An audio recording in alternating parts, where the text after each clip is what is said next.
In the world of pro sports, literally every single detail is managed to squeeze out peak performance. But what if one of the most critical factors, how hard an athlete is actually working, is a total blind spot for the coach? Today, we're digging into a fascinating study that uncovers a huge disconnect between a coach's plan and an athlete's reality. All right, let's dive right in. We're going to start with the central problem here. This idea that a coach might have a major blind spot when it comes to the real intensity of their own training sessions. You know, for any athlete playing at any level, this is the fundamental question, right?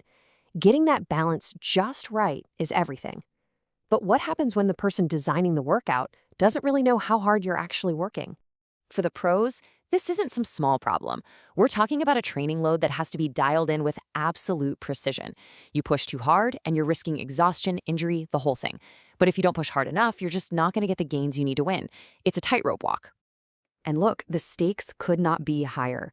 This quote from the research paper itself puts it so plainly. Getting the training load wrong isn't just about performance. It's about the health, the well-being, and maybe even the career of the athlete. So, how do you actually measure something as subjective as effort?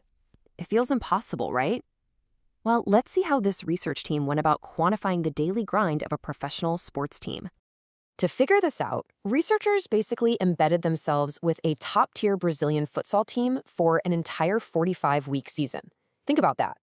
That's almost a full year of tracking 18 players through every single training session, every game, every recovery day. And the key tool they used was, honestly, beautifully simple: the RPE scale. About 30 minutes after each session, players were asked, one-on-one, "Hey, how hard did that feel?" 0 is basically no effort, and 10 is the absolute max. It's just a way to put a number on a feeling. And this is where it gets really interesting. Every single day, the study compared two numbers. On one side, you've got the coach's plan, what the paper calls RIE, or rating of intended exertion. That's the coach saying, okay, I want this session to feel like a 7 out of 10. Then on the other side, you have the player's RP, their reality of how it actually felt. So the big question is, did those numbers ever match up? Okay, let's get to the results and see what happened when they compared the plan to the reality. This is where we find this huge perception gap. And the conclusion was, well, it was overwhelming. Across almost the entire season, at pretty much every intensity level, the players said the sessions felt easier than the coach had planned. The coach thought they were pushing the team way harder than they actually were. This chart from the study just lays out all the evidence. That dotted line in the middle, that represents a perfect match. Zero difference between the coach and the player. But just look at those circles. In almost every single category, from preseason all the way to the finals, they're shifted over to the right. That means the coach's rating was consistently higher than what the players were feeling. And just how big was this gap? Get this. During one of the competitive periods, for sessions the coach wanted to be just moderately intense, the players rated them a full 2.2 points lower on that 10-point scale. The coach thought it was a 6.4 workout. The players felt like it was a 4.2. I mean, that is a massive disconnect. But it gets even more complex.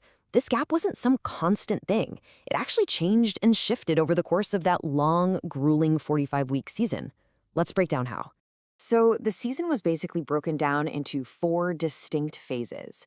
You've got the preseason, which is all about building up, then 2 long competitive periods with a ton of games and travel, and squeezed in the middle is this short, really intense training block. Each phase had totally different demands. What's really fascinating is that the players' own perception of effort changed too. Take a look at this table. High-intensity workouts felt the hardest during the preseason, rated at a 6.1. But that same type of workout felt way easier once the competition started, dropping all the way down to a 4.9. So why the change? Well, it shows that context is everything. Preseason feels puffed because players are adapting after a break. But once they're in game shape, even with a crazy travel schedule, their bodies are just more conditioned, and those same workouts simply don't feel as hard. And guess what? The coach's perception gap also fluctuated all season long. You can see it on this chart. The gap was pretty big in the preseason, sure, but it actually peaked during that intense mid-season training block. That's where the coach overestimated the load by that whopping 2.2 points for the toughest sessions. So what is the big takeaway here? It's not about pointing fingers at one coach. Let's move to the real game plan and see what this all means for teams everywhere. Right. The study's purpose isn't to say this coach was bad at their job. Not at all. It's to highlight a systemic problem. Without a direct feedback loop from the athletes, even the most experienced coaches, well, they're essentially just guessing about the internal load their players are really feeling. So, what are the practical applications? The main takeaway is this. RPE isn't a great tool for a coach to plan or prescribe a workout, but it is an incredibly sensitive and valuable tool for monitoring the actual load. The solution is constant communication, daily check-ins, and really understanding that every player responds differently based on travel, sleep, stress, all of it. Ultimately, this study about futsal players in Brazil has a lesson for all of us. Whether you're a coach, a manager, a team leader, it forces us to ask, are we truly understanding the load we're placing on our people?